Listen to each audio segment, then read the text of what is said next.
안녕하세요. ATV에 돈을 벌어주는 남자, 돈버남입니다.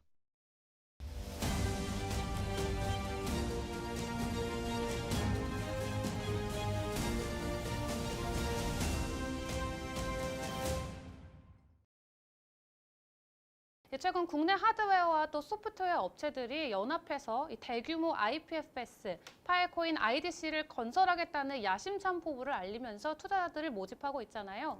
근데 전 세계적으로 지금 하드웨어나 장비가 부족한 상황에서 이런 거대한 프로젝트가 현실적으로 실현이 가능한 부분일까요?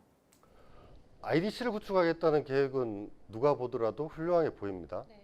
하지만 어떻게 IDC를 구축할 것이냐 하는 계획을 깊게 들여다보면 모두 비슷한 얘기로 얽어버립니다. 그들은 우리는 하드웨어 공급 라인이 탄탄해 이상 없다고 피력하죠. 그러면서 공급 라인은 대비라 공개할 수 없다고 숨기기도 합니다. 그렇다면 이게 계획 자체를 실현할 수 없다는 모순이 있는 것처럼 보여지는데요. 예, 유사하게 그렇게 보여지고 있습니다. 네. 각 지역 및 국가에 사실 반도체 관련 하드웨어 공급량은 할당되어 있습니다. 물론 해외에 거점을 두고 해당 국가에 할당된 하드웨어를 확보한 뒤에 국내로 토스하는 형태도 있겠지만 이러한 경우는 그리 많지는 않습니다. 결국 수요를 감당하기에 공급량은 턱없이 부족한 실정입니다. 결국 공급량은 부족한 건 사실이라는 거네요. 네. 그렇죠? 그럼 최근 하이퍼드라이브가 가동되고 이로 인해서 사실 가스피도 낮아지고 또 향후 꾸준한 서약금 인하 정책이 실행이 되면서 이 IPFS 생태계는 급격히 확장되어 가게 될 텐데요. 이 때문에 부품 공급은 더욱 어려워질 것으로 풀이가 되고 가격은 급격히 상승할 수 있을 것이라는 예상도 지금 업계에선 나오고 있거든요. 꼭 맞습니다. 네.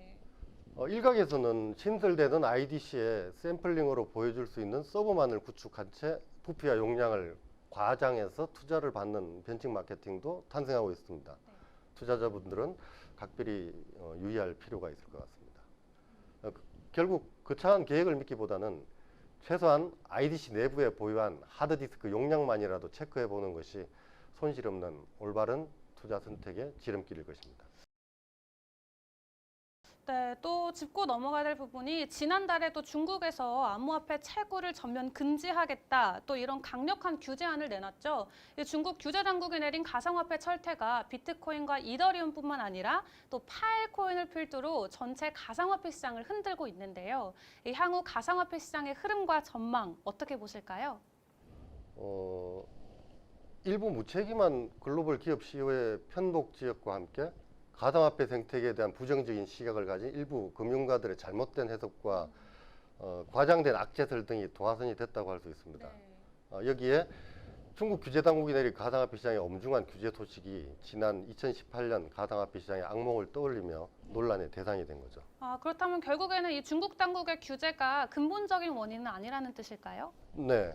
중국의 규제는 갑자기 시작된 것이 아닙니다. 네. 사실 오래전부터 꾸준히 강화되어 왔으며 과도한 전기를 소모하는 채굴기의 작업증명, 즉 Proof of Work, POW 단속을 타깃으로 하고 있습니다. 맞습니다. 실제로 중국에서는 2017년 이후에 이니셜 코인 오퍼링이죠. 이 ICO를 전면 금지하고 또 가상화폐 거래소의 폐쇄 등을 단행하면서 가상화폐 부문에 대한 압력을 꾸준히 강화해 왔고요.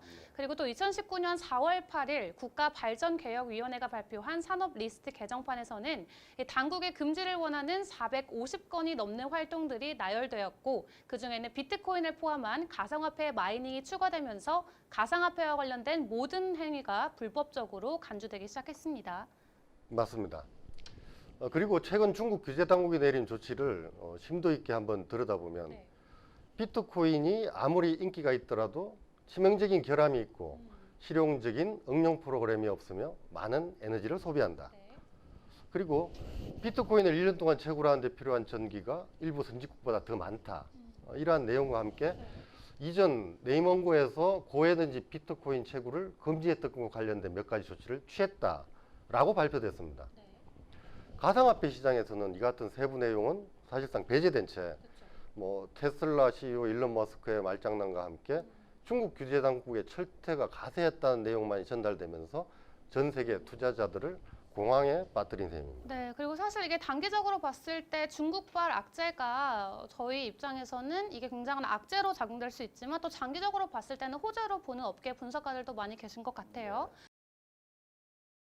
파일코인의 기본 구조 기반인 IPFS는 기존 스토리지 산업에 새로운 솔루션을 제공하여 데이터 스토리지의 안전한 전송 효율을 개선하고 사용자 개인정보를 보호하며 스토리지 장치와 네트워크를 효과적으로 사용하여 데이터 스토리지 전송 비용을 줄일 수 있는 것입니다. 또한 비트코인이 단지 희소성과 합의를 기반으로 한 디지털 자산이고 그 특성이 한계를 결정하고 있는 데 반해 데이터 저장은 인터넷의 가장 큰 수요라고 할 수 있습니다. 5G 시대의 도래와 함께 점점 더 많은 기업, 정부 및 개인이 데이터 스토리지를 고급 IPFS 네트워크로 마이그레이션하고 있습니다.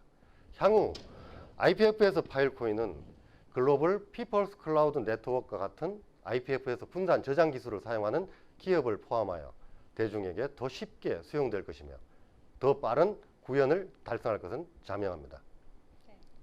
클라우드 컴퓨팅 센터를 구축하기 위한 IPFS 기술의 적용, 분명히 IPFS 파일코인의 실제 적용은 널리 인식되고 높게 사용될 것이며 미래 새로운 웹 인프라에 기여할 것으로 전망됩니다. 투자자분들은 반드시 메인넷은 여전히 지속적인 조정과 최적화가 필요하다라는 점을 이해해야 합니다. IPFS와 파일코인은 매우 크고 복잡한 글로벌 프로토콜 프로젝트로서 사물 발전의 법칙과 일치합니다. 아무리 좋은 프로젝트라도 마지막에 웃을 수 있는 사람은 극소수뿐이라는 점을 명심하면 행복한 미래를 보장받을 수 있을 것으로 예상됩니다. 네, 오늘 이렇게 김훈 대표님 모시고 IPFS와 파일코인 생태계 최근 동향과 개선점에 대한 다양한 의견 들어봤는데요. 그래도 깊이 또 산업에 대해서 이야기를 들어보니까 이 IPFS에 대한 확신이 더욱 서게 되는 것 같습니다. 이렇게 좋은 정보와 의견 전해주셔서 감사드리고요. 오늘 인터뷰는 저희 여기서 마치도록 하겠습니다. 시청해주셔서 고맙습니다.